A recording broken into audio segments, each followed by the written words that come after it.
Hey everybody, it's your girl, Pajama. And boy, y'all are big mad out there. Let's find out why.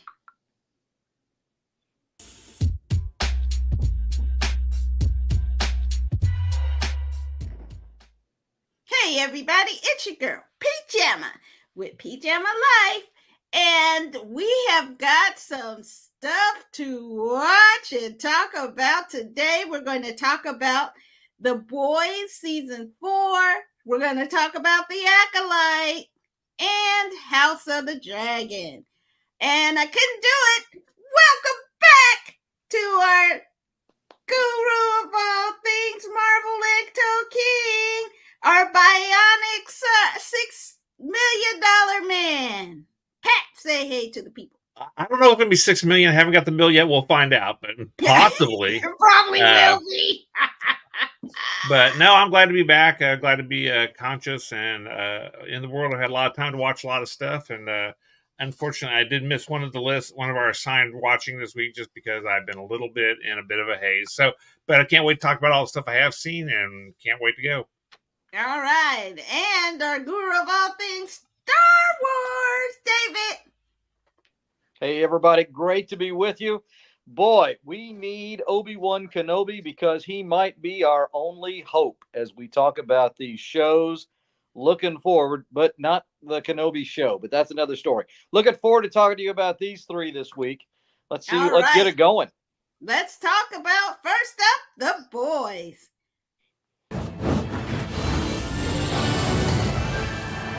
Welcome to the B-52 Expo. Now, please get a big round of applause.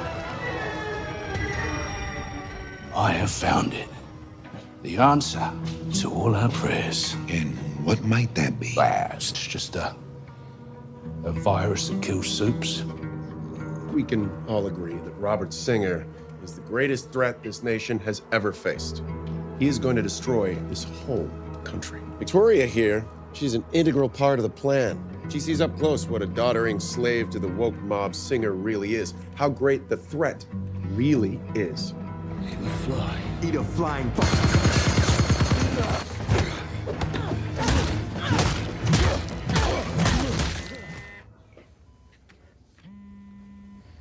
Butcher, where are you? Do us a favor, would you, Huey? Tell the boys I'm sorry, would you? Oh, wow. It was a pretty crazy season of The Boys. So much so they had to put up a warning on the last episode. So, David, what did you think? You know, this show, I think I really enjoy it, although, the violence and it's not your kids, it's not your Saturday morning cartoon hero show. We all know That's that. the truth. But man, it's really good. I guess there's some questions of whether or not we're going to see what happens if there'll be a season 5, and kind of how we all feel. Yeah, there is going to be a season 5, but it will be the final season. Okay, all right. Well, that's good. Yeah, I think this season has it's shown it's really been a solid one. Carl Urban is just fantastic in his role as Butcher. And, you see when you're fighting evil, how easy it is to get kind of drawn in if you're going to fight fire with fire. So enjoyed the season. It's a lot of fun, but you do have to kind of get yourself ready with the violence. But a neat one. What about you? What are your thoughts? I really was interested in it because I felt like they hit on a lot of relevant points right now. Yeah. Of course, they ratcheted up the factor and the gore, definitely, for sure. Yeah. And well, you should have watched it by now because the ending was very interesting, and you got to see one of the grossest characters made an appearance in this season as well. He's been like 3 seasons now. Yeah. The penis dude. he makes it appear. And then but I think people taking V this season are coming out monsters. Vicky's kid is like, snake face, and another character has tentacles coming out of them, and another one is, they just are gross. So, kind of like a nod, obviously, to the mutants, or maybe even Umbrella Academy too, because there's a lot of that stuff happened in there. Yeah, that's a great point. Yeah, that's true. I didn't think about the Umbrella Academy, but I don't know why, because The Boys is more superior to the Umbrella Academy. So, but the story held me, but the gore factor was almost too much. So it's still good. It's still relevant, I think. But I think it's kind of scary too, because of the parallels it's making with things that are going on currently. So it's kind of a scary, life and imitating art, imitating life. Ugh.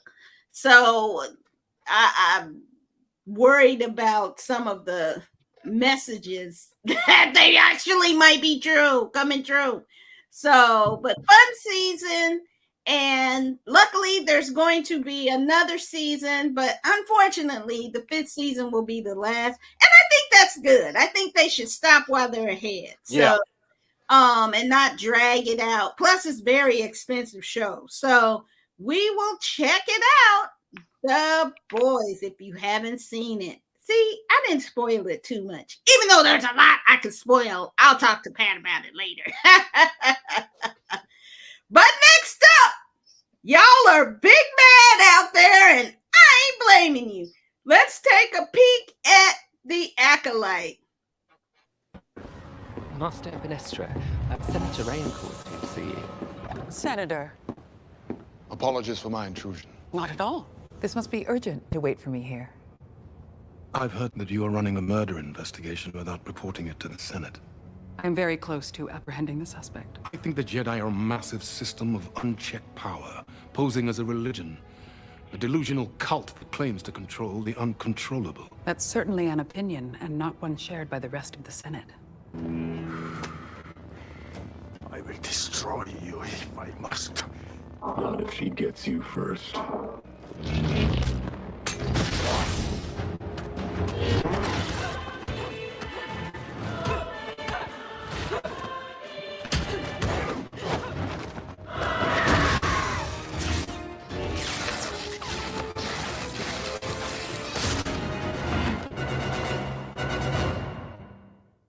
Nice editing on our producer's part. Well, let's let our Bionic dude come back and talk about what he thinks of the Acolyte. Let's talk about the series. Well, no, wait, hold on. What lady's choice? Trash! I'm so upset. I'm the one who's big mad. Me. It's me. I'm talking about me. I'm big mad on the Acolyte. I don't know why that they would take something as wonderful and as beautiful as the Jedi and trash the whole mythology and the whole premise of the Jedi. I just thought, you know what? There's this thing in culture now to take things, old TV shows that you might have enjoyed, old movies, and just crap on them and just be very disrespectful to the original intent of a movie, a show, an experience. And I'm just not appreciating that. I don't know why Lucas would ever allow something like this to come out of his studios. I am in support of Amandla. I like her.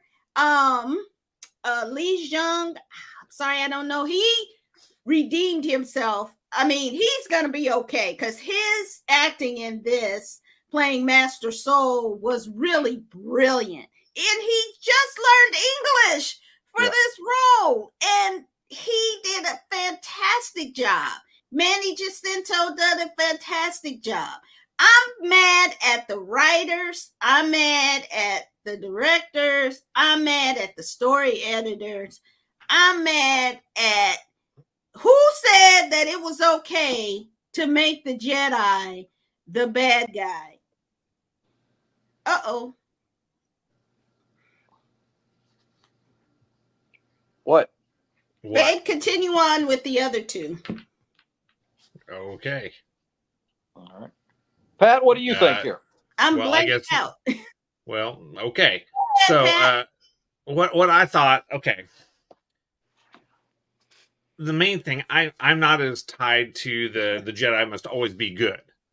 There's the trolley experiment, for example. You know, am I still on, or did I? Yes, you are still on, Pam. Can you hear us? Okay. Just make sure Pam can't hear us, but we can hear her and see her. So cool. Yes. So maybe she'll pick her nose. This will be awesome. So I'm not as tied to that because I do think that, there would be a point when a Jedi would say, well, one person has to die to save 10 or whatever. And I have a feeling that perhaps maybe that kind of a calculation goes into some of these things. And we've never really had great quandaries, moral quandaries for perhaps the Jedi to deal with, which they are now having to deal with through this particular series. And it's making people like Pam big mad. Okay, I'm back. About it. Okay. So, while I don't necessarily have a quandary with that, and I mean, that's fine. It's not everybody's cup of tea. And I like a complicated character. I like a complicated storyline. But this the whole thing was just kind of a meh. There was nothing really grabbing about it. The character development was weak, I thought, for the most part. There were some really good standout performances, like Pam spoke of a few minutes ago. Mainly Jacinto. Man, watching Jason from The Good Place come out and be awesome is just so good. Seeing him play a totally different character against type for that particular character I had watched and really loved. You saw Master Ko, him play a good character, but the rest of the people were to a certain extent kind of forgettable. There was nothing. I mean, there was 2 or 3 episodes that just didn't seem to move the narrative along. Overall, I felt the series itself was weak. I thought there were some good performances, and I have no problem with the idea of maybe some ambiguous gray areas, perhaps in the Jedi Code. In order to save 10 people, we have to let one person die, type of things, or whatever moral calculus they go into. And I understand that sort of thing is going to happen, but overall, the series was just kind of forgettable, and that's my major problem with it. And I love Star Wars too. Don't get me wrong. I mean, me too. And I will watch Star Wars. I'd watch a Star Wars cooking show if it had one. But I'm just saying, it just felt like this was not finished. It felt rushed. It felt finished. It felt like there was some bad editing choices, maybe some bad story development where they had a lot of fluff that was not really needed to develop a character that's just going to die an episode later, and I'm just like, spend the time on the people that are going to go forward, spend some time making me care about whether Osha or her sister, go on to make it to the next series or whatever. I mean, because right now you just saw, I can't remember the second one's name because they were that kind of forgetful. They were just kind of just, meh, I mean, I watched them and I just didn't care about any of them because there was just nothing that was that compelling, nothing that I could relate to. You watch Star Wars the first time you watch it. Wow, Luke Skywalker's just a farm kid. He's, I feel this. Oh man, he's got some sort of special power. He goes and saves the world. Yay! Because you can associate with that, or any of these other ones like Ahsoka. You're just a student learning from a kind of a butthole teacher. There were things in these series that you could associate with. This one, nothing grabbed me. So at best, I give it like a C. I mean, there were some good acting performances in it. The special effects were solid enough, but overall, the whole thing was just kind of flat. Okay, can I continue one thing? Sure. I like 2 characters. Well, 3. Master Kilnaka Wookiee fight scene was amazing. And I flipped out, loved it. Basil. I really love little Basil. And what hurt my heart was I felt for Osha and May, and for them to do them dirty the way they did, I just was highly, highly disappointed because at the end, you still were confused about their intentions. And so it really didn't make sense. So that really kind of turned me off. And the very final scene, I was like that meme when Nene leaks. Now, why you got to bring him into it? You know, I was like, don't bring him into this. So I was, no, David, you're our guru of all things Star Wars and a Star Wars fan from 77. From 77. And I have to tell you, this is the worst experience of Star Wars I've ever had. And I am not a fan of the sequel movies at all. I find and I I know you are. I know you are. But I'm not a fan of that. And this takes that same destruction of characters to a whole nother level. Yeah. This was an opportunity to unify the fans. It's an era that has only been in books and comics. The average fan doesn't know it. You can put this hundreds of years in the past. So you don't have any of this, well, so-and-so wouldn't be like this. And so we don't know who they are. Right. But they created characters that were not compelling, as Pat said. You don't feel vested in them. Their arc, the trajectory of who they are, doesn't have any kind of real direction. And then it's contradictions. I'm going to kill a Jedi. I kill a Jedi. Then I'm going to turn myself over to the Jedi. When I get a chance to turn myself over to the Jedi, I try to kill them. I didn't understand where she was going. Yeah. OSHA, or I tried to kill her sister. I'm going to kill my sister. Oh, I want to save my, oh, I love my sister. Oh, I hate my sister. What the? Right. And then, I have to say something. Now, you're painting the Jedi, the decision makers here painted the Jedi in this gray area. I think, Master Saul comes across a little inappropriate, a little kind of a groomer with his seeming obsession. I think there was a little bit of that. Much. And I mean, it was really, it was weird. It was weird. It was not appropriate. It was not a Jedi. That was one of the real negative things, because I think he was a character, except with as you saw that late, a very honorable, good guy. From my perspective, I also think the witch coven and the mothers, I think they were trying to be portrayed as misunderstood. They're just plain evil. They are not. Yeah, they tell their one daughter to get mad and to be angry. They take over the one boy, but he hadn't done anything yet. I mean, it's very manipulative there. This was just a terrible story.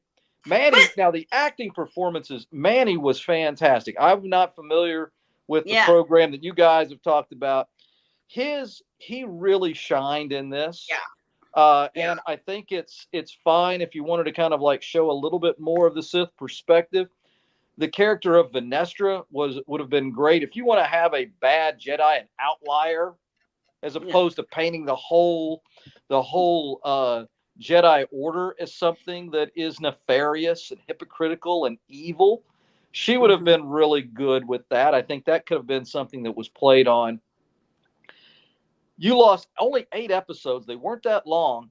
2 of them were the same kind of backstory that could have been dealt with in a much more concise, clearer manner, as opposed to just trying to be confusing. It wasn't a mystery. It was just confusing in storytelling and editing. It was really bad.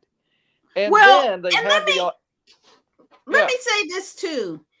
I think it also has a narrative of demonizing women, right? So the witches are protective, right? They don't want to see their children being snatched off to go to the Jedi school, right? And I talked about this last week. That didn't even have to be a part of. I mean, they just took it to a place with the Jedi and the and their rationale that could have been much better. So it's still this kind of negative towards women narrative that you're kind of seeing in a lot of these superhero shows, Christmas shows, and some. And so it's kind of, to me, an underlying thing is a backlash towards the Me Too movement. So interesting. that kind of negative, you're bringing that kind of negativity into Star Wars, where I just can't see how George Lucas, who created a universe full of, like I said last week, I like my sabers red and blue. I don't want to see a gray saber. You know what I'm saying? I don't need to see that. And why did the girl's saber turn from blue to red? That's never happened before. And it's never happened in a film. Now, I did some research on this. It was what they call bleeding the crystal, is something that has been in some of the more recent legends. I think more in the Disney comics. It looked like a giant popsicle to me. I thought it was a really, made me think I wanted to go get a popsicle in that. I really thought it was a kind of a cheap thing. Too on the nose. You know what I mean? Wasn't it too on the nose? It was. It was. Oh, she's turned from, you can see she's turned from good to evil. Right. I was like, come on. And the thing is, like this, she can kill without a weapon. I thought she killed Torben without a weapon. She talked the guy into suicide. That's killing without a weapon. Yeah. A little poison in front of you. She choked out Master Saul. That scene right there, that ended it for me. I was like, come on now. You literally gonna choke your father to death? I mean, you gonna choke him out? Yeah, you could be mad at your pops, but really, this is what you're doing? But the Sith, that's what they do. Sith do that. Sith gonna Sith. I was like, I'm done with this show. I'm done. Stick a fork in me. That's it. They bet not come out with the season 2, because I'm not gonna. There will be a season 2. You could tell they left all the earmarks to make it happen. Know. Yeah, it'll happen. They want one. They want it'll one. happen. And clearly, with Yoda and the tragedy of Plagueis the Wise. Darth Plagueis the Wise. Oh, here's something. Did you all see the creepy hand in the cave? Darth Plagueis. Is that Darth Plagueis? Okay. Yeah. Okay. Palpatine's master. Okay. But how old is this movie? I mean, how many years? Is it just 100 years? Like about 100. Little less than 100 years. Oh, okay. So which he is could. Way too okay. close. So Plagueis could come around. Yeah, I mean, it would make sense that character would be in this time frame, running about but unknown. Yeah. I can't emphasize enough, though, with this 8-episode terrible portrayal of the Jedi. And you had a character in Osha that started off idealistic and hopeful and positive and a heroine, like a Disney princess kind of going, and then she turns into a Sith. All of it, or an acolyte of the Sith for the story's title. It just said there are no good guys at all in this.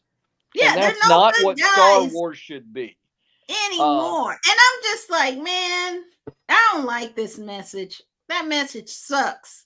That's right. And I'm so glad that you are saying this, because I've watched the first 2 episodes 6 or 7 times, and I tried and I wrapped my head around it. I'm not liking this really at all, but why am I not? So I'm glad that the two of you from different standpoints are coming at it and saying, meh, or where you and I, Pam, are a little bit stronger on our dislike. Boo! Kathleen I'm Kennedy, disappointed and Kathleen, Bob Iger, you guys, I know it's all the groundwork is laid out for a season 2. I can't tell you. Most people aren't watching this, and those of us who did really hate it. Hedlund is not the person to try and connect the Disney movies, the Disney TV shows, to the prequels of the Phantom Menace. There's enough holes and challenges there in the prequels and what they tried to do. Just come up with some new characters and a little bit of a new era. The reason that Jon Favreau's Mandalorian worked, it was familiar and similar enough, but new. We had a baby Yoda, not Yoda. We had a Boba Fett, but a fun, good Boba Fett. We got new characters. That's what we need to do to continue the show. Disney, to me, has proven they can't make consistently good Star Wars movies, and then they can't really do an effective job of translating Star Wars to the small screen either. So you put a lot of money, and don't even talk to me about your Star Wars cosplay hotel experience, because you've literally already built that hotel and torn it down before I could get there. And I was waiting for a coupon. Who's going to pay $8,000 a night for that experience? The That's only the person that I David was. know who did it was he like wasn't going to pay $8,000. I've known one person who did it, and God rest his soul. He died a few months later. It was a going away. I mean, if that's a Make-A-Wish kind of thing, it shouldn't be a Make-A-Wish kind of experience. You know what I mean? Put it so people can afford to go, which helps the brand to spread. Right. This is just sticking a needle in the brand and like trashing it. This is a disaster. I think the Acolyte is a disaster. It's a disappointing disaster. They really got to rethink where they're going with Star Wars and what they want to do. And I don't know that, as much as I've enjoyed the cartoons that Dave Filoni did, I hold the cartoons at a lower standard than I do the TV shows or the movies.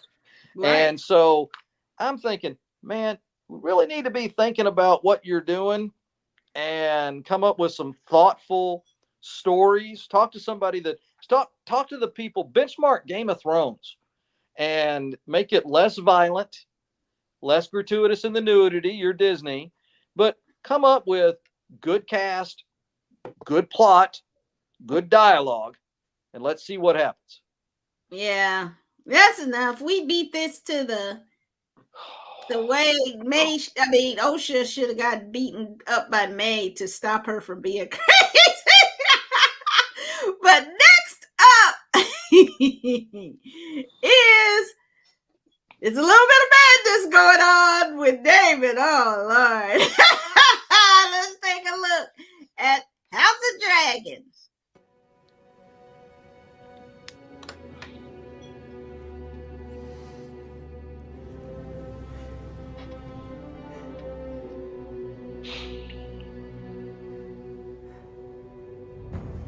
The king cannot rule in his sleep, but now we must name a regent to take his place until he recovers. I myself served in this role for my husband. I am well prepared to do it again. The obvious choice is his immediate successor, Prince Aemon. Agreed. I agree, Your Grace. It must be Prince Aemon. But the hand speaks with the king's voice, Sir Kristen. What say you?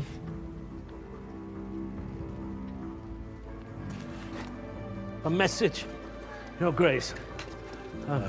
Lord Amos has pledged his banner to you. House Bracken is yours. You chafed at being prevented from action. Imagine, my lord, I'm a dragon rider as well, with a war being fought over my ascension.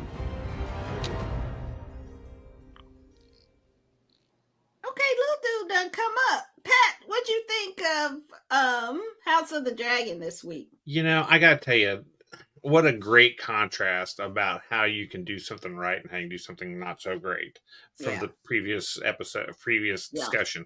Yeah. They get it. They get this, man. They get good characters. They've got understandable motivations. They set it in this pretty fantastic world. It's already pre-built for you and just took it, man. I am really liking this a lot more than I thought I would like from the first season. The first season seemed to be a little slow. This season's really picked up, and you're getting the good conflict you really want. You're seeing the machinations of everybody's got plans within plans, feints within feints. Everybody's playing chess, and it's great to watch. And there's some wonderfully drawn characters you got.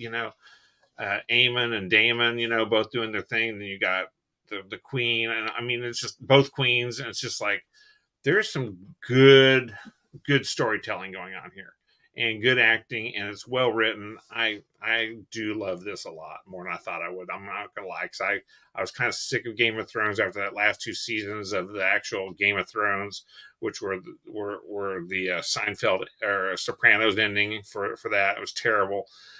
So I mean, I came into it going, you know, with low expectations, but man, they've really exceeded. This has been really good. Love it. Okay, David, what you think? Yeah, I agree with Pat. I came in with lower expectations myself, but I agree with everything he said. It is a compelling show. You know, you can see just how all these folks, you know, they're playing this serious game for the crown. It's really beautifully done, and the actors are shining. The drama and the action is great. Sometimes it'll get you a little bit. The dog waiting for his owner and hanging there. Oh, You know, and he needed an Emmy nomination. I know. I love that dog, man. I want to bring it home. But this is a good show, and I like it more than I did the first season. You know, we haven't had the change in characters like we did, and it seems to, you know, we're having like a consistent, like, chronological order that makes sense as we're going through these first 5 seasons, or five episodes rather. Loving this. And again, other shows that are looking to do some kind of fantasy adventure and wanting to tell a story, or even if they don't want to have good guys, they just want to have complex characters. Here's your roadmap. Here's your blueprint to do it well, to do it in an engaging way that challenges and brings enjoyment to the viewer. And I think it's some people involved really understand the original source material, whereas I'm not that sure that was the case with the other show. So if you really understand what the author was trying to convey, then you can modify it, but still keep the essence of what they were trying to do, which I think this show does very well. Yeah. And I think with this episode, you got to see a lot of things like connecting, and hats off to Aemon. I mean, he played the game to the bone, Jack. And I think him and Kristen, remember, we saw them in earlier episodes sitting and looking at the map. So I think Kristen has also been grooming him and working with him to maybe someday take over too. In terms of military strategy, in terms of, you know, battles. I think that Kristen has been really there working with him in his ear. But he's, you know, you get me, I'm going to hit you back 10 times harder. So he came back, you know, his brother should have just left him alone because he really got the revenge on him. And I think one of the, besides the little puppy following the cart, Lord help us, that was sad. When Aegon was in the bed and the mother was leaving the room and he said, "Mummy," I just was like, oh Lord, don't make me feel sad for Aegon. But that really tells you that one word, you know, had so much emotion in it. Yeah. You felt it. Mm-hmm. And I think the only storyline I really am like, okay, is Daemon's storyline in the haunted castle. I'm like, can he come out of there now? It's getting a little old, but it also speaks to his motivations about, call me king. You're not the king. You're king consort. Well, call me that anyway. My dragon says I'm king, so maybe. Yeah, but that scene where he threatened the people, the phrase is like, we don't give a damn about you or your dragon. And he was like, I thought they'd go better. That was funny. He was like, I can't imagine these people would rather die. And as we saw, the Freys are a bunch of jerks anyway. It's just, you can see the whole line. They're a bunch of jerks. But what also interested me was the Airy. So now you know, something about that altitude just makes these women up there crazy. Because that woman was kind of cuckoo. And then Lady, what was her name? Lady Aaron or Lady Jane from the Airy? Lady Jane Aaron. Lady Jane Aaron. She was a nut for real. So I think it's something about there messed her up. It's weird, yeah.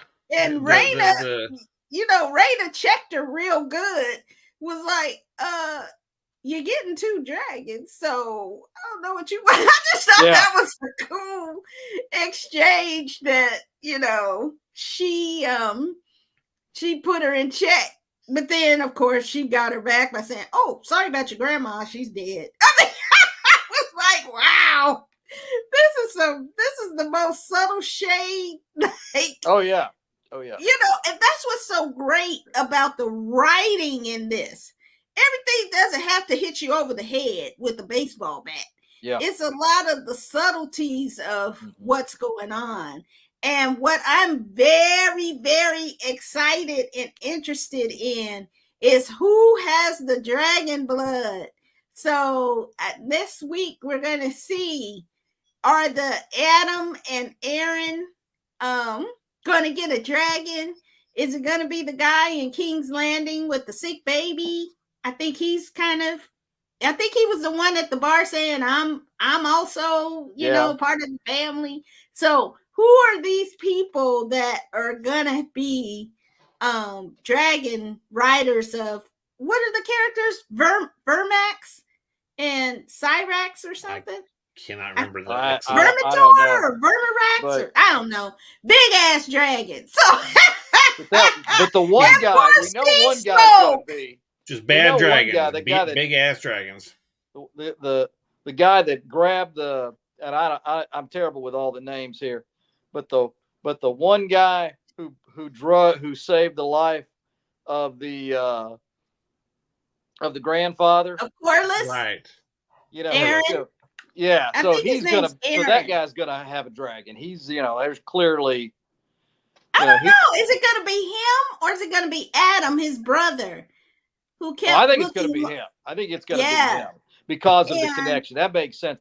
My prediction. I don't know if we'll see this at the end of this season, the end of this series, but Doctor Who is gonna become the Night King. What? No. Oh, you mean Matt Smith? Yep. Yeah. Damon? No. They've already. It's not going to be Matt. It's not going to be him. No. No. It was a totally different person. In Game of Thrones, and I don't think it's going to be. I think they kind of came out and said it's not him. So I know it's not. I know he wasn't the actor that portrayed him, but. I would think. Now again, I don't know the lore like you two. I don't as well. That's my prediction, though. That's my prediction. So I got the what was that HBO show where they the White Lotus. I figured out who was in the body. I figured out who did it. I actually set it all out like 3 episodes before the end. So I am calling Doctor Who as the Night King. We'll see how wrong I am. Okay. You never know. And I just think that, but you know, one thing that was a negative, man, they sure didn't give Rhaenys a good burial or a good. I was like, y'all just like, oh, she did. Next. I was like, not my girl, not auntie. Don't do it, auntie. Almost like queen. That. Almost the queen that never was. Come on now. She deserved at least a nice little funeral or something. So, but hopefully the Daemon's daughters, I mean, they came out swinging in this episode. They came out to be wise and, you know, really be able to get out there and be good diplomats for the queen. So we'll see, because I'm excited for the next episode. I got to see who's going to be the new dragon riders. And what does that mean for the realm? I don't know. Oh, it's going to be exciting though. But also exciting, the Olympics! Yay! 4 years are up, and next week we are going to celebrate with the Olympic movies. We have Bionic and Under Paris, which is hilarious. So I can't wait for the fellas to watch those in addition to the new House of Dragon episode. So definitely we're going to have some fun, movies talking about the Olympics, but definitely we're going to support America in the Olympics, and except for the breakdancing competition, because that's some BS. David, say goodnight to the people. Hey, everybody, have a great week. Enjoy, and hope you have a chance to enjoy something fun on the tube, as well as just getting out and enjoying the summer. And also do want to say a statement. It is great to have Pat back. Keep healing up, man. It's great to have you back on the program with us. So, Pat, any final words? Well, thank you for the good wishes. And anybody's thinking about doing this, it's a long haul, but it's going to be worth it in the end. I'll do it again next summer. So, for those of you that did not know, I had a knee replaced.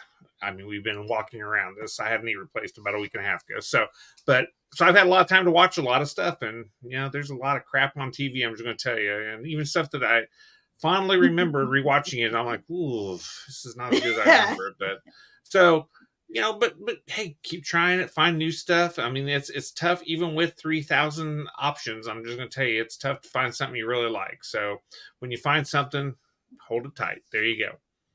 T1000 out. We will see you next time. Don't forget to watch the Olympics on PJama Life. Take care. Bye.